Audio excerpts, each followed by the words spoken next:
Good afternoon, my Real News Midday TV family. Welcome back to the channel for another news update.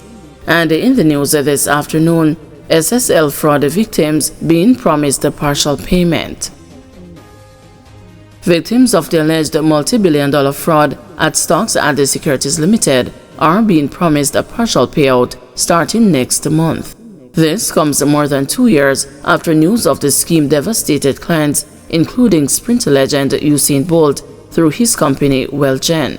In a notice dated April 3, 2023, Trustee Cadian Campbell announced the establishment of the SSL Victims Compensation Fund, saying it is intended to facilitate payouts to those who were cheated in the alleged fraud. Clients must submit proof of claims by April 30. Mr. Campbell is leading the court to supervise the closure of the investment firm. The update comes as clients continue to seek redress from what authorities have described as one of Jamaica's largest ever investment frauds, including more than $30 million or Jamaican $5 billion allegedly siphoned from more than 200 accounts. In February, Bolt expressed frustration over the government's handling of the investigations. Other investors have said they have been financially ruined. Attorney Linton Gordon, who represents the Olympian, says he expects to get a copy of the proposed payout later on Tuesday. Last October, a report from the trustee revealed that there was a $1 million employee dishonesty insurance payout, which some clients had hoped would be used for restitution. But the trustee reported that the money was instead directed towards covering the cost of temporary management during a turbulent transition period. In September 2023, then Finance Minister Dr. Nigel Clark said the insurance proceeds were used to pay SSL bills and other expenses. The fraud, which dates back to at least 2010, was uncovered in January 2023, prompting an intensive investigation by law enforcement authorities with support from international forensic auditors Kroll Associates UK. The SSL trustee has also issued a reminder for submissions for clients with claims against the company's off-balance sheet portfolio.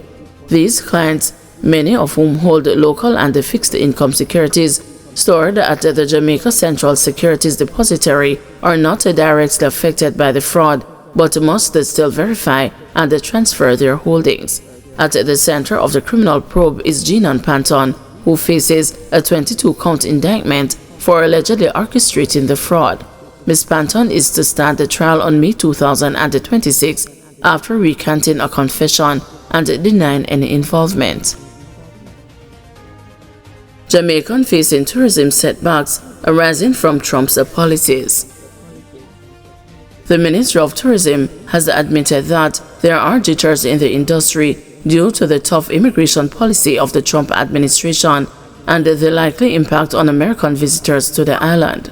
Senator Delano Seabright, Minister of State in the Tourism Ministry, says potential visitors who are U.S. green card holders are hesitant to travel outside the U.S., and the local hotels are seeing cancellations and less bookings as a result.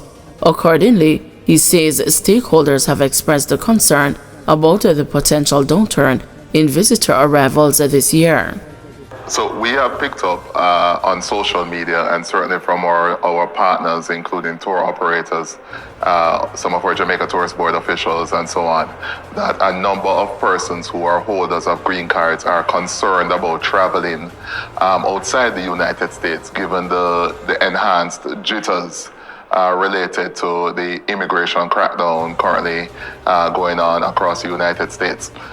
Essentially, what has happened is that a number of persons seem to be deferring or rescheduling their vacation plans in light of a concern that they may be affected by the current immigration crackdown. So in short, we are noting the concern. We believe it's impacting us a bit. A number of our stakeholders have said so. And beyond that, We know that it may also impact our diaspora travel market, which is where the impact really is felt. And we believe that they need to be reassured of the fact that once you're a law-abiding citizen and you're in line with the laws of the United States, you really have nothing to worry about. And for the most part, green card holders who have been traveling have traveled with ease and no difficulties whatsoever. Trump administration's visa sanction against South Sudan, a warning for other nations, says a Jamaican immigration lawyer. Following the latest U.S. visa withdrawal policy imposed on South Sudan, immigration attorney Wayne Golding is forewarning other countries, including Jamaica, to be on guard. South Sudan was on Saturday slapped with a visa sanction following what the U.S. government said was its lack of cooperation in accepting a deported person. South Sudan had initially claimed that the person being deported was not one of its citizens, but under the pressure of the U.S. decision, it reversed the course on Tuesday, saying it will now allow the deportee entry in a bid to defuse the situation. U.S. Secretary of State Marco Rubio had said the United States was prepared to review the action once there is cooperation from the East African country. But Mr. Golding warns that other countries, including Jamaica, should not ignore the clear message being sent by the U.S. Mr. Rubio had said the U.S. would also prevent further issuance of visas for South Sudanese passport holders until full cooperation is achieved. The Joe Biden administration had previously offered a temporary protected status for what it said then was its lack of status for South Sudanese migrants due to violence in their country, with protections set to last until May 2025.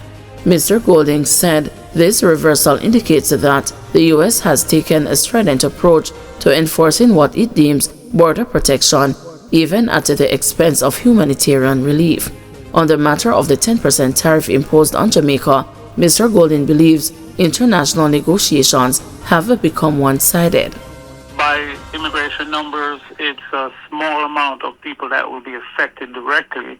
However, it's meant to be a policy statement for other countries to take heed that simple issues of dispute, including the return of your citizens who are being removed from the United States, can cause these actions. I know Jamaica has always had an issue with that coming through the international arrangements and conventions. A citizen of a country who's being returned should be accepted country, absent certain things.